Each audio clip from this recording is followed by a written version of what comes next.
The latest from the ground in Ukraine with these pictures sent to us by our reporters in Kyiv, the capital, the target of an increasingly heavy Russian offensive, but still under Ukrainian control. And Western powers ramping up coordinated sanctions against Russia once again, this time cutting off Russian banks from the SWIFT international payment system, dealing a severe blow to the country's finances and economy. And as always, the humanitarian toll of this conflict already being felt. Over 150,000 people have left the country, heading for neighboring nations to the west, mostly women and children, since all Ukrainian men of fighting age have been banned from leaving.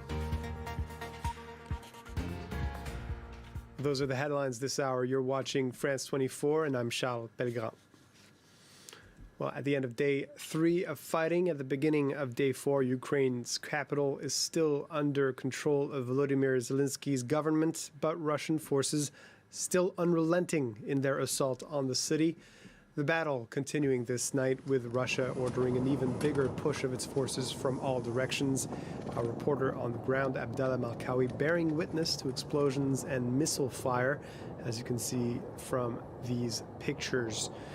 Other key details from the latest fighting: huge explosions near and around Kyiv early Sunday, one of the blasts near the Giuliani airport, an oil depot about 40 kilometers south of the capital that's been hit by Russian missiles, setting it ablaze. As you can see, those pictures of the fire lighting up the night sky sent by the town's mayor on her Facebook page.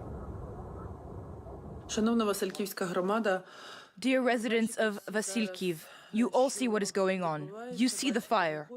це, на жаль, горить It is the oil depot on fire in Kryechki village. хоче зруйнувати все. The enemy wants to destroy everything, but it will achieve nothing. Ви бачите, що You have seen that during the whole day there were attacks from ballistic missiles, including to our airport, which we have contained, and now they are continuing shelling. по аеродрому. But all will be good. The night will not be easy, not here, neither in Kyiv, but we will withstand. The truth will prevail. God is with us. І правда переможе, тому що за нами Бог. And in Kharkiv, the country's second largest city, Ukraine says Russian forces blew up a gas pipeline. The government warning that smoke from the huge explosion could cause a, quote, environmental catastrophe. Despite the war, Ukraine continues to ship Russian natural gas to Europe. Well, Kyiv residents are currently under curfew, also seeking safety underground while fighting continues, and while many others are still attempting to exit the country to the west. James Vecina brings us up to date with the latest, including the fighting in some of the country's other cities.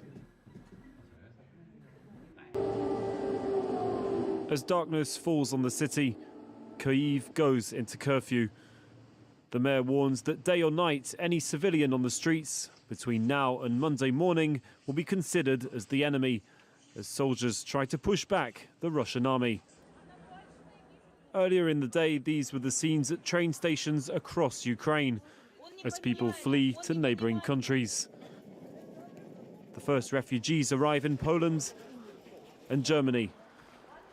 Soldiers are everywhere, and people even scared to go outside on the streets because no one knows what can happen.